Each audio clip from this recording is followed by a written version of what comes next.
Yang terhormat Ibu Kepala Sekolah SDN 2 Dorokandang, yang saya hormati Bapak Ibu Guru SDN 2 Dorokandang.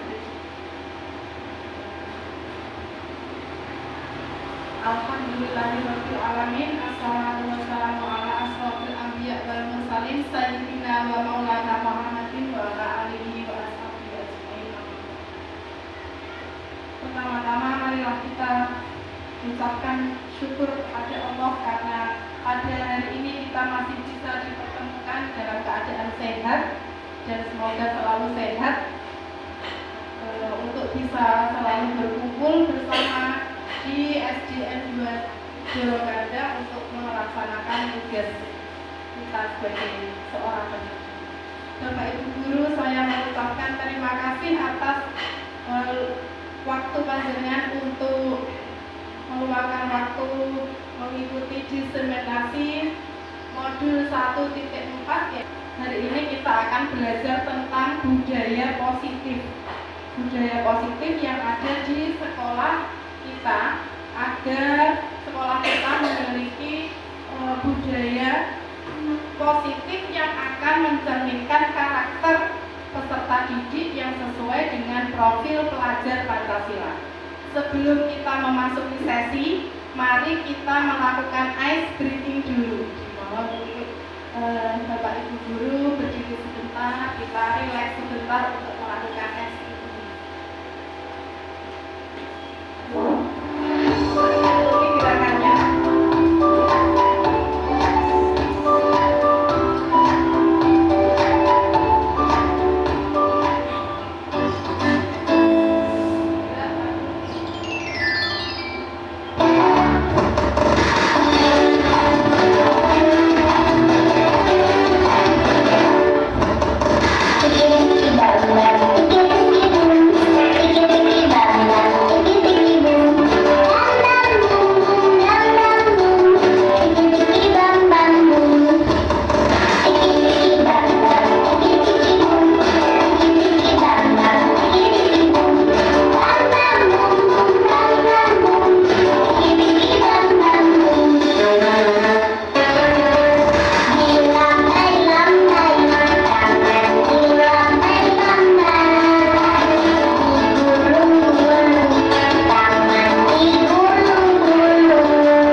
Menghargai teman yang sedang berpendapat. Nanti kalau ada Bapak Ibu Guru yang berpendapat, nanti kita dengarkan bersama-sama. Mengikuti kegiatan sampai selesai. Kemudian untuk rancangan tindakan aksi nyata, yaitu modul 1.4 tentang budaya positif. Latar belakang yang mendasari budaya positif yaitu ada 3 hal dari filosofi Ki Dewantara, yaitu pendidikan yang merdeka, kemudian pendidikan sosiokultural, majikan yang berhamba pada anak. Ketiga hal tersebut dapat terwujud dengan menerapkan budaya positif yang ada di sekolah. Dan untuk menerapkan budaya positif di sekolah tersebut, guru perlu mendorong dan memaksimalkan kolaborasi yang berangkat dari kekuatan aset yang dimiliki dengan tujuan untuk menciptakan lingkungan belajar yang positif, aman, nyaman, dan merdeka bagi murid di sekolah. Nanti fokus dalam kegiatan budaya positif yaitu memaksimalkan kekuatan aset yang ada di sekolah. Nanti kita maksimalkan tanpa kita mencari kekurangan-kekurangan, karena semua yang ada di sekolah itu merupakan aset yang memiliki keuntungan bagi kita masing-masing, mulai dari sarana prasarana, mulai dari SDM-nya. Nanti kita manfaatkan, maksimalkan kekuatan asetnya. Tindakan aksi nyata berupa membagikan pemahaman dan pengalaman dalam menerapkan kepada rekan-rekan guru di sekolah dari membuat keyakinan kelas. Nanti kita praktek membuat keyakinan kelas untuk agar terwujud lingkungan belajar yang positif, yang aman, nyaman, merdeka bagi murid di sekolah. Tujuan dalam diseminasi hari ini yaitu membagikan pemahaman dan pengalaman dalam menerapkan budaya positif kepada rekan guru di sekolah dan membuat keyakinan kelas bersama. Nanti diharapkan dengan budaya positif tersebut dapat menciptakan lingkungan belajar yang positif, yang aman, nyaman, dan berpihak pada murid.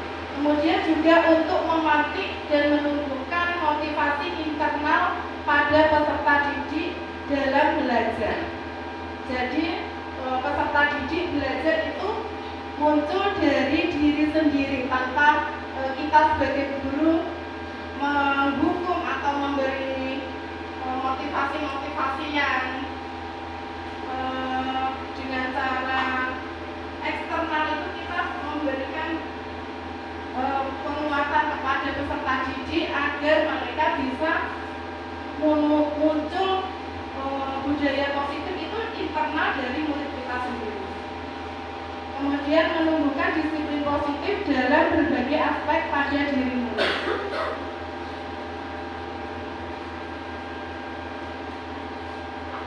Yang selanjutnya yaitu memaksimalkan potensi baik pada diri peserta didik. Kemudian mewujudkan komunikasi yang baik antara guru, murid, dan orang tua. Dan yang terakhir membuat keyakinan kelas bersama. Kalau ukur tercapainya disiplin positif di sekolah yaitu tercipta lingkungan belajar yang positif, yang aman, nyaman, merdeka, dan berpihak pada murid. Kemudian motivasi internal murid sudah mulai terlihat tanpa harus ada hukuman, tanpa harus ada hardikan dari guru. Anak-anak sudah melakukan budaya positif itu dari kesadarannya sendiri. Contohnya datang tepat waktu, memakai seragam dengan lengkap, itu dia sudah mulai sadar dari dirinya sendiri, sudah mulai tanpa dia merasa nanti kalau saya tidak memakai seragam lengkap dimarahi guru. Tidak, nanti anak-anak sudah mulai tumbuh motivasi internalnya dari dalam diri sendiri tanpa takut untuk dihukum. Kemudian murid sudah mulai menunjukkan potensi terbaik pada dirinya, terjalin komunikasi yang baik antara guru, murid, dan orang tua, dan terwujudnya keyakinan kelas dan murid menjalankan keyakinan kelas.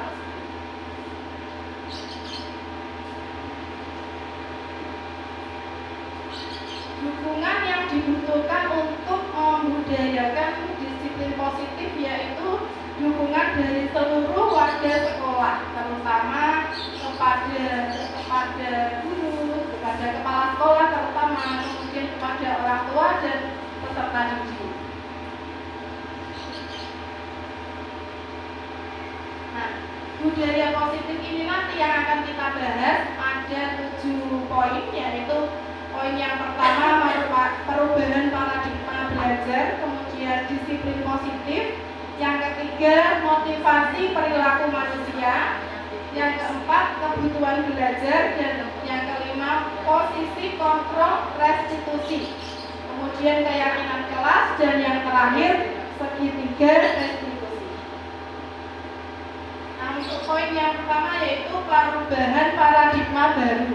Ini kita ambil dari tujuan pendidikan menurut Ki Hajar Dewantara, yaitu menuntun segala kodrat yang ada pada anak agar murid dapat mencapai keselamatan dan kebahagiaan yang setinggi-tingginya, baik sebagai manusia maupun sebagai anggota masyarakat. Di dulu saya lanjutkan. Oleh sebab itu, pendidik itu hanya bisa menuntun tumbuh kembangnya peserta didik. Diibaratkan guru itu adalah seorang petani atau tukang kebun di lahan yang telah disediakan. Di sekolah ini kita anggap sebagai sawahnya, murid-murid sebagai benihnya. Benih padi, benih jagung yang unggul kalau tidak dirawat, tidak didampingi, tidak diberikan lahan yang subur, mungkin benih yang tadinya unggul tidak bisa menghasilkan produk yang maksimal. Tetapi kalau kita menanam benih jagung biasa saja, tapi kita siapkan lahan yang subur, kemudian kita dampingi tumbuh kembangnya. Kalau beberapa periode kita beri pupuk, kita sirami, kalau ada gulmanya kita cabut, mungkin nanti hasil dari benih jagung biasa saja ini akan menghasilkan jagung yang maksimal dibandingkan dengan benih jagung yang sudah bibitnya sudah unggul, tetapi kita biarkan tumbuh kembangnya tidak kita dampingi, akan berbeda dengan benih jagung yang kita tuntun tumbuhnya agar mencapai hasil yang maksimal. Sama seperti seorang guru, kalau kita memiliki anak didik kita dampingi, kita tuntun tumbuhnya, kita beri pendidikan, kita beri pelayanan pendidikan yang maksimal, mungkin anak tersebut akan tumbuh secara maksimal. Tetapi kalau anak didik kita biarkan dari sekolahan biasa saja, tidak kita manfaatkan secara maksimal kekuatan asalnya, mungkin anaknya juga akan tumbuh menjadi anak yang biasa saja. Tugas kita adalah menuntun anak untuk mencapai keselamatan dan kebahagiaan yang setinggi-tingginya, baik sebagai manusia maupun sebagai anggota masyarakat. Pembelajaran dengan paradigma baru dirancang berdasarkan prinsip pembelajaran yang berdiferensiasi, sehingga setiap murid belajar sesuai dengan kebutuhan dari tahap perkembangan untuk mewujudkan profil pelajar Pancasila. Fokus tujuan dari pendidikan kita yaitu adalah anak-anak yang berkarakter profil pelajar Pancasila. Profil pelajar Pancasila itu ada 6 dimensi, mulai dari beriman dan bertakwa kepada Tuhan dan beramal mulia, berkebinekaan global, bergotong royong, kreatif, bernalar kritis, dan mandiri. Nah, disiplin, poin yang kedua yaitu tentang disiplin positif. Ketika mendengar kata-kata disiplin, apa yang Bapak Ibu bayangkan? Disiplin yang maksud anak-anak bisa menjalankan tugas dengan tepat waktu, anak-anak bisa melaksanakan semua pembelajaran dengan baik tanpa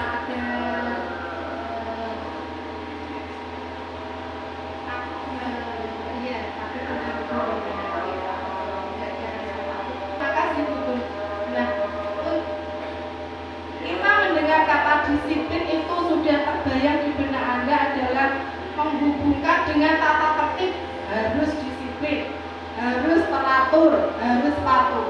Padahal kata disiplin ini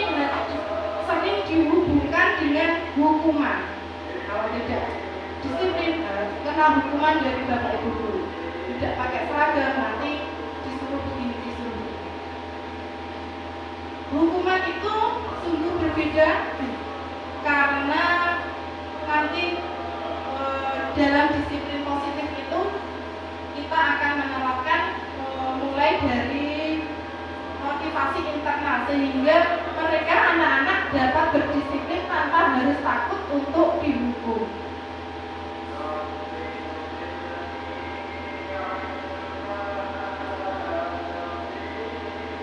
Sebagai pendidik, tujuan kita adalah menciptakan anak-anak yang memiliki disiplin sehingga mereka bisa berperilaku dengan mengacu pada nilai-nilai kebajikan universal dan memiliki motivasi intrinsik, bukan motivasi ekstrinsik. Disiplin berasal dari kata disiplina yang berarti belajar. Disiplin mengacu pada disiplin diri yang memiliki tanggung jawab terhadap apa yang dilakukannya berdasarkan nilai-nilai yang diyakini.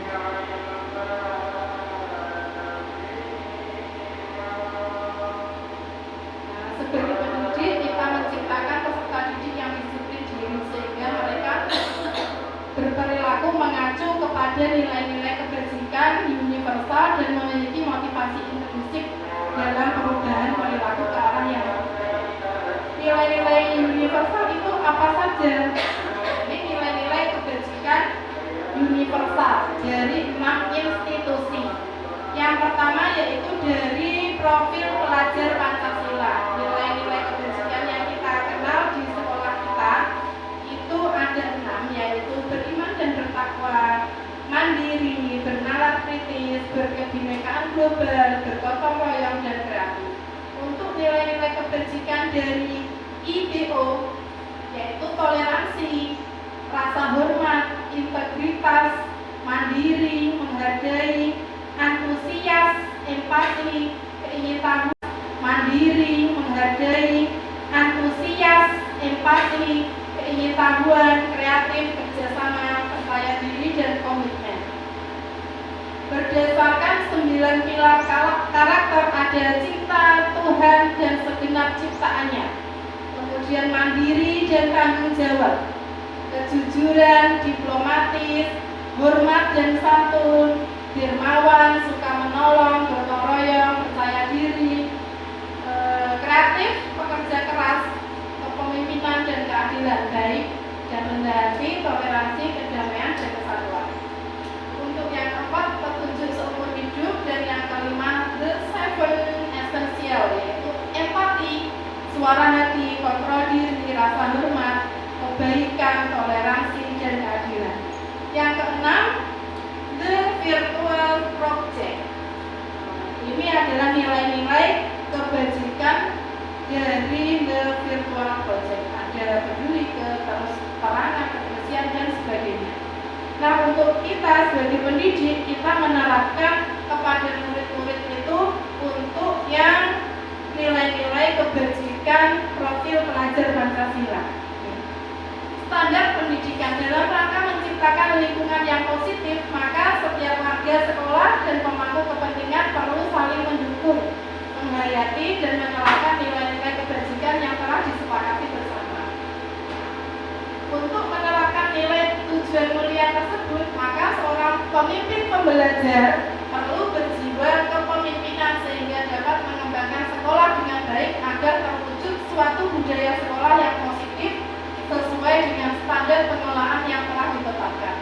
Tujuan mulia dari penerapan disiplin positif adalah agar terbentuk murid yang berkarakter, berdisiplin, santun, jujur, peduli, bertanggung jawab, dan merupakan pembelajar sepanjang hayat sesuai dengan standar kompetensi lulusan yang diharapkan sesuai dengan institusi sekolah.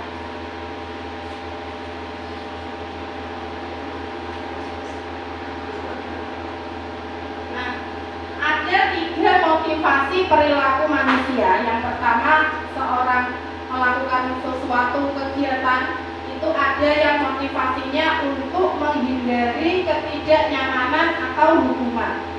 aku berangkat pagi Cak, dan boten dihukum agar tidak dihukum. Saya pakai seragam lengkap biar tidak dihukum. Saya mengerjakan PR agar tidak dihukum. Itu motivasi yang pertama, yaitu motivasi yang menghindari hukuman. Kemudian motivasi perilaku manusia yang kedua yaitu untuk mendapatkan imbalan atau penghargaan dari orang lain. Aku disiplin tak dan jadi guru favorit. Nah, itu untuk mendapatkan penghargaan. Yang motivasi ketiga yaitu untuk menjadi orang yang merdeka, orang yang mereka inginkan, dan menghargai diri sendiri dengan nilai-nilai yang mereka percaya. Contohnya, aku berangkat pagi, aku guru, dan anak didik saya bisa mencontoh saya. Itu arti dari menghargai diri sendiri, tidak untuk tidak dihukum atau mendapat imbalan, tidak, untuk menjadi mereka yang diinginkan dan menghargai diri sendiri. Untuk poin yang menghindari ketidaknyamanan merupakan tingkatan terendah dari perilaku manusia. Biasanya orang yang memiliki motivasi perilaku tersebut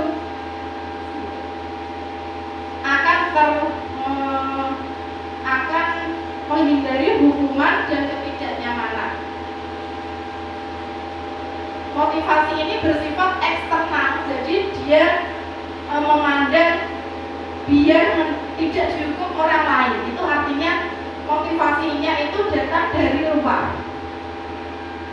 Kemudian untuk yang poin kedua, motivasi untuk mendapatkan imbalan ini menurut saya juga masih motivasi eksternal, karena di sini orang berperilaku untuk mendapatkan imbalan atau penghargaan dari orang lain.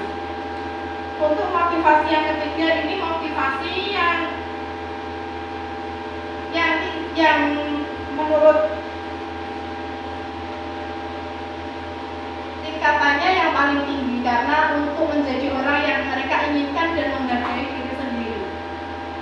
Mereka melakukan sesuatu karena nilai-nilai yang mereka yakini dan hargai, dan mereka melakukannya karena mereka ingin menjadi orang yang melakukan nilai-nilai yang mereka yakini tersebut.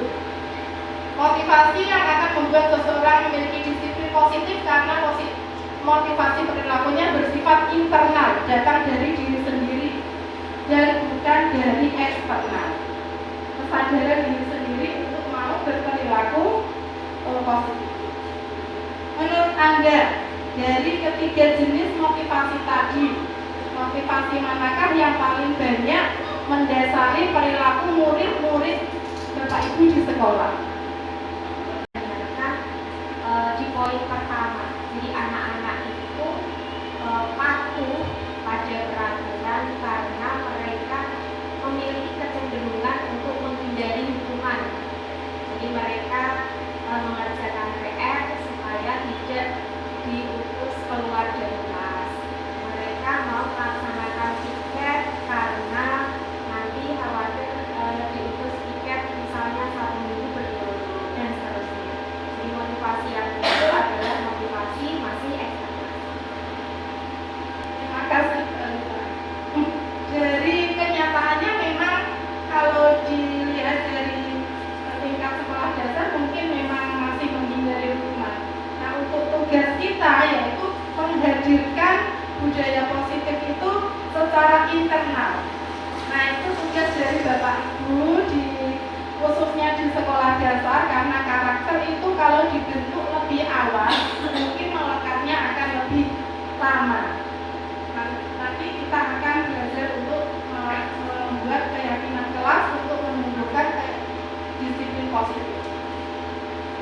Saat guru memahami ketiga motivasi perilaku manusia, maka guru dapat memilih motivasi perilaku yang ada pada diri murid.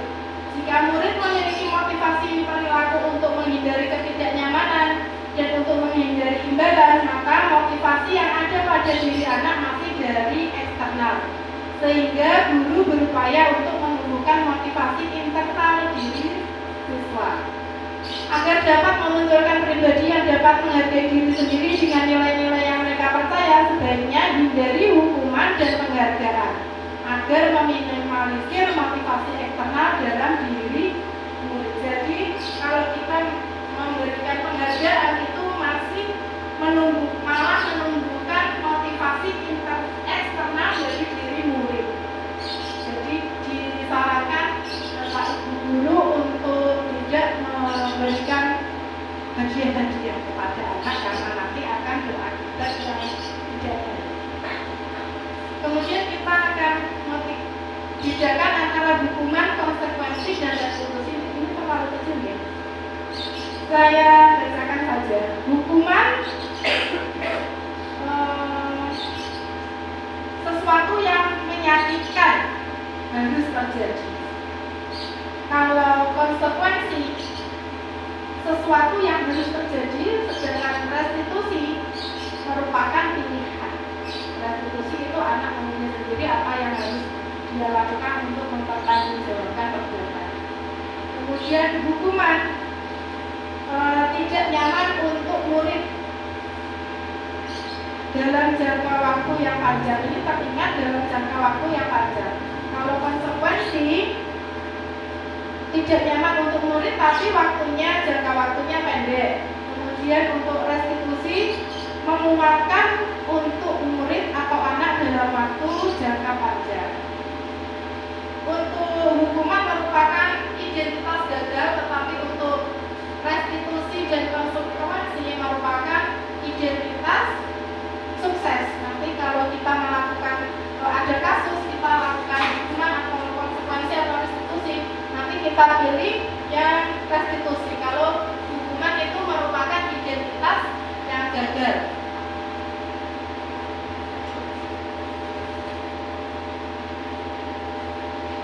Nah, ini ada 10 pertanyaan, kita jawab bersama-sama, termasuk hukuman atau konsekuensi.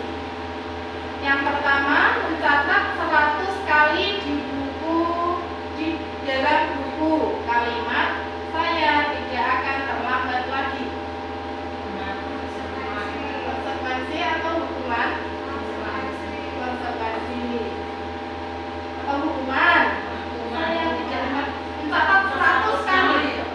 Saya akan teringat sampai pas terlambat terus mulai butuh 100 kali sampai waktu diingat sampai jangka panjang itu termasuk hukuman.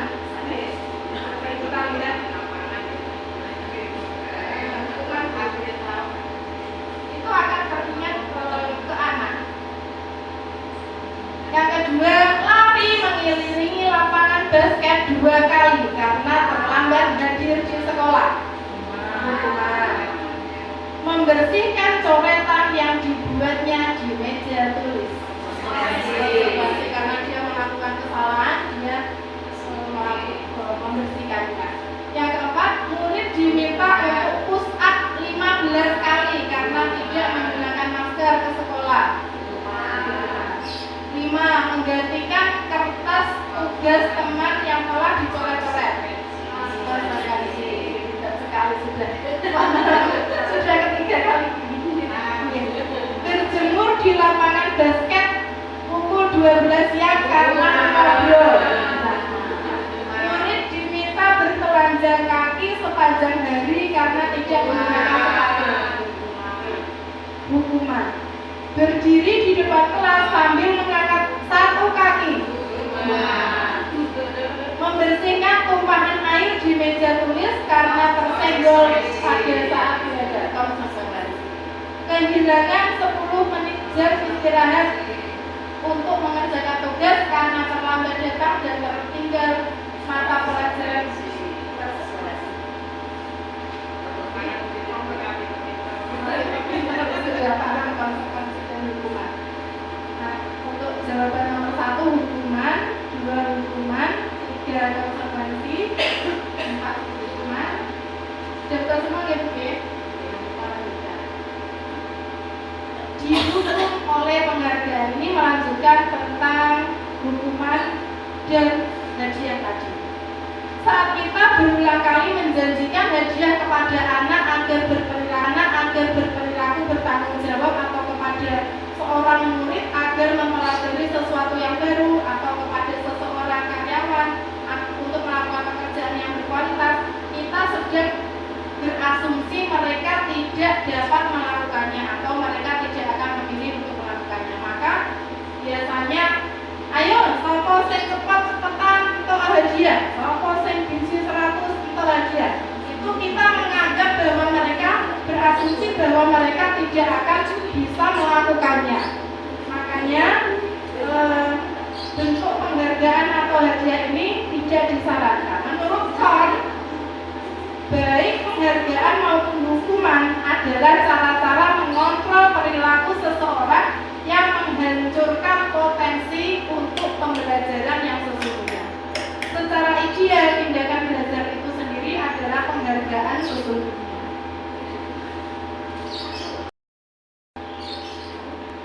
Sedangkan restitusi yaitu pendekatan untuk menciptakan disiplin positif. Tadi hukuman dan penghargaan tidak disarankan karena akan menghancurkan potensi. Kemudian apa yang disarankan? Yang disarankan yaitu restitusi.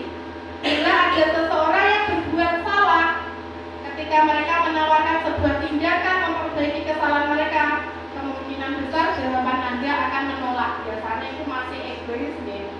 Dan akan bilang tidak usah, tidak apa-apa, lupakan saja. Kebiasaan kita selama ini, bila ada orang yang berlaku salah pada kita, langsung memaafkan, atau bahkan kita melakukan sesuatu yang membuat mereka tidak nyaman. Kita cenderung berfokus pada kesalahan dan dari kesalahan daripada mengembalikan harga diri mereka, membuat kondisi menjadi impas. Kalau Anda melakukan tindakan-tindakan di atas, mungkin Anda akan membuat murid Anda merasa anak yang gagal. Pertanyaan sekarang, bagaimana sebaiknya respon kita bila ada murid yang melakukan kesalahan? Nah, restitusi adalah jawabannya. Restitusi adalah proses menciptakan kondisi bagi murid untuk memperbarui kesalahan mereka, sehingga mereka bisa kembali pada kelompok mereka dengan karakter yang lebih kuat. Restitusi adalah proses kolaboratif yang mengajarkan murid untuk mencari solusi masalahnya sendiri dan membantu murid berpikir tentang apa yang mereka inginkan dan bagaimana mereka harus memperlakukan orang lain. Restitusi membuat murid menjadi lebih memiliki tujuan, memiliki disiplin positif, dan memulihkan dirinya setelah berbuat salah. Penekanannya bukan pada bagaimana perilakunya atau menghargai ketidaknyamanan, namun tujuannya adalah menjadi orang yang menghargai nilai-nilai kebajikan yang mereka percaya.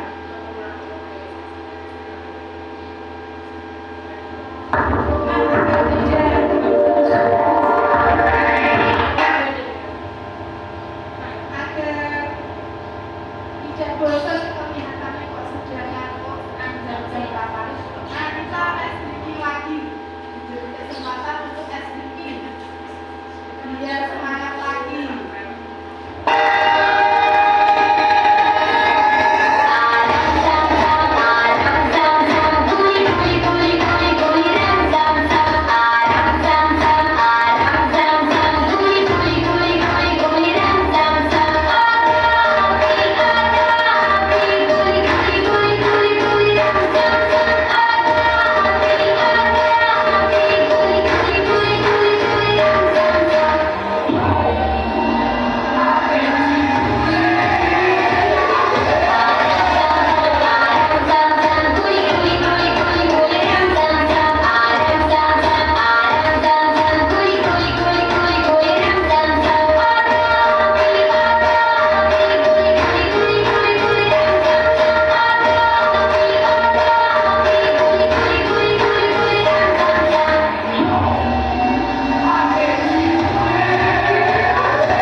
yaitu tentang kebutuhan dasar manusia. Nah, kebutuhan dasar manusia kita bagi menjadi 5. Kalau salah satu di antara kebutuhan dasar tidak terpenuhi, mungkin manusia tersebut akan cenderung untuk melakukan hal-hal yang tidak menunjukkan kebahagiaannya. Ini boleh Pak. Yang pertama yaitu kebutuhan untuk bertahan hidup. Semua orang diberikan hak untuk hidup di mana nih kebutuhan. Kemudian kebebasan. Orang yang bebas akan lebih menunjukkan potensi-potensinya. Kemudian kesenangan, kasih sayang, dan rasa diterima, penguasaan. Demikian juga saat kita berhadapan dengan murid kadang ada yang bandel, kadang ada yang pendiam. Kita dekati apakah dari kelima kebutuhan dasar itu sudah ada pada anak tersebut. Mungkin salah satu di antara 5 kebutuhan dasar ada yang tidak terpenuhi sehingga anak tersebut berperilaku seperti itu. Contohnya anak yang pendiam, itu dia di rumah terkekang. Bisa jadi nanti kita sebagai guru mendiagnostik setiap peserta didik agar kita memahami karakter masing-masing peserta didik. Kemudian kalau dia jahil dengan temannya, kita dekati apa mungkin dia tidak dan telah mengecewakan orang-orang yang disayangi. Posisi yang kedua yaitu membuat rasa bersalah. Contoh kata yang dikeluarkan seorang guru ibu sangat kecewa sekali. Hari ini nilaimu di bawah KKN, itu namanya membuat anak merasa bersalah. Nah, pada posisi ini biasanya guru akan bersuara lebih lembut. Membuat rasa bersalah akan menggunakan keheningan yang membuat orang lain merasa tidak nyaman, bersalah atau rendah diri karena dia sudah dibuat mentalnya menjadi anak yang selalu bersalah. Dampaknya bagi murid, kalau kita memposisikan diri sebagai guru yang membuat rasa bersalah, yaitu mengecewakan ibu dan bapak guru, murid akan merasa menjadi orang yang gagal dan tidak sanggup membahagiakan orang lain. Posisi yang ketiga yaitu sebagai teman. Ini biasanya kalau di SD itu kita memposisikan sebagai teman. Contoh seorang guru memposisikan sebagai teman. Ayo bantulah bapak ibu guru, ayo tertiblah agar tidak dimarahi ibu kepala sekolah. Nah, agar tidak dimarahi kepala sekolah itu bapak ibu guru berarti memposisikan diri sebagai teman murid, karena mengajak anak untuk berdisiplin agar bapak ibu guru tidak dimarahi ibu kepala sekolah. Ayo ingat tidak bantuan bapak selama ini. Ya sudah, kali ini tidak apa-apa, nanti ibu bantu bereskan. Biasanya guru yang memposisikan sebagai teman itu bersuara ramah, akrab, dan bercanda. Bahasa tubuhnya merapat pada murid, mata dan senyum senada. Dampak dari posisi kontrol teman yaitu murid merasa senang dan akrab dengan guru. Ini termasuk dampak yang positif, hanya saja di sisi negatif murid menjadi tergantung pada guru. Bila ada masalah, dia merasa bisa mengandalkan guru untuk membantu. Posisi pemantau yaitu sebagai pengawas. Pada saat kita mengawasi, kita bertanggung jawab atas perilaku yang kita awasi. Biasanya kata yang diajukan yaitu peraturannya apa yang sudah kami lakukan. Ciri-cirinya nada suara datar, bahasa tubuh yang formal. Posisi yang kelima yaitu dampaknya bagi murid yaitu murid tetap dibuat tidak nyaman, yaitu dengan harus tinggal kelas pada waktu jam istirahat dan mengerjakan tugas. Posisi yang kelima yaitu sebagai manajer.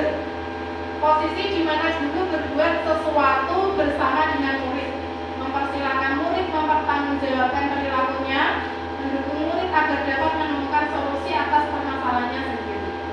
Sebagai seorang manajer akan berkata, apa yang kita yakini? Apa kamu meyakininya? Kemudian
keyakinan kelas ini dibuat secara bersama-sama agar semua kebutuhannya terakomodir. Keyakinan kelas berupa pernyataan-pernyataan universal. Keyakinan kelas hendaknya tidak terlalu banyak sehingga mudah diingat. Keyakinan kelas sebaiknya sesuatu yang dapat diterapkan di lingkungan. Kemudian semua warga kelas hendaknya ikut berkontribusi. Contoh penunjukan keyakinan kelas. Pas keyakinan kelas, anak-anak menuliskan apa yang mereka inginkan agar kegiatan pembelajaran di sekolah ini sesuai dengan yang mereka inginkan. Contoh keyakinan kelas, hadir tepat waktu, jujur, bertanggung jawab, ini sudah masuk di nilai-nilai kebajikan universal. Yang ketujuh, poin yang ketujuh yaitu segitiga restitusi dalam penyelesaian masalah. Ini poin yang terakhir yaitu segitiga restitusi. Jika anak segitiga restitusi itu ada tiga, yaitu menstabilkan identitas, kemudian validasi tindakan yang salah, dan yang terakhir menanyakan keyakinan. Dalam menstabilkan identitas, biasanya kita akan melakukan cara yang lebih efektif untuk mendapatkan apa yang dibutuhkan siswa. Kemudian pada tindakan yang salah, kita menanyakan alasan mengapa mereka melakukan hal tersebut. Yang ketiga, menanyakan keyakinan, yaitu keyakinan apa yang sudah disepakati, kemudian apa yang kamu ingin seperti orang menjadi orang yang seperti apa. Ini menanyakan keyakinan. Dalam segitiga restitusi untuk menyelesaikan masalah, guru yang berperan sebagai manajer menggunakan segitiga restitusi dalam menyelesaikan masalah melalui tiga tahap: menstabilkan identitas, validasi tindakan yang salah. Tujuannya untuk menghasilkan murid yang mandiri dan bertanggung jawab.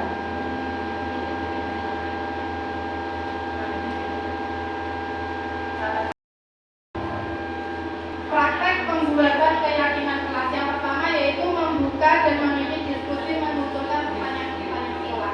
Kita sampaikan apa itu keyakinan kelas, tujuannya apa, kemudian bagaimana setelah terbentuk keyakinan kelas kita sampaikan kepada murid-murid kita.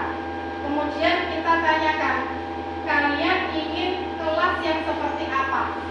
Nanti anak-anak menjawab, saudara pengen yang sekolah seperti apa? Kita bersih, nyaman, menyenangkan,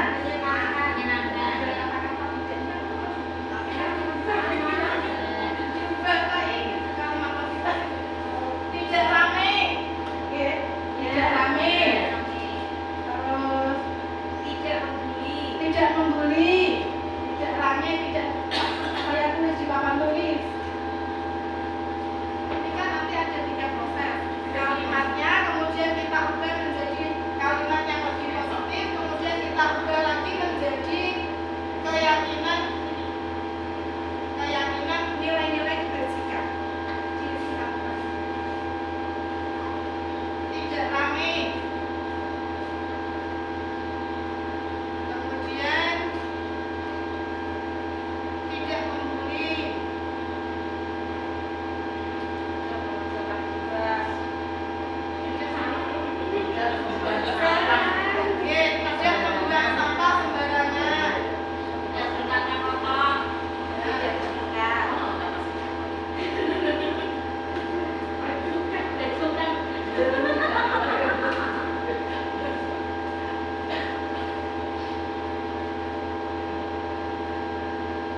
Kemudian kalau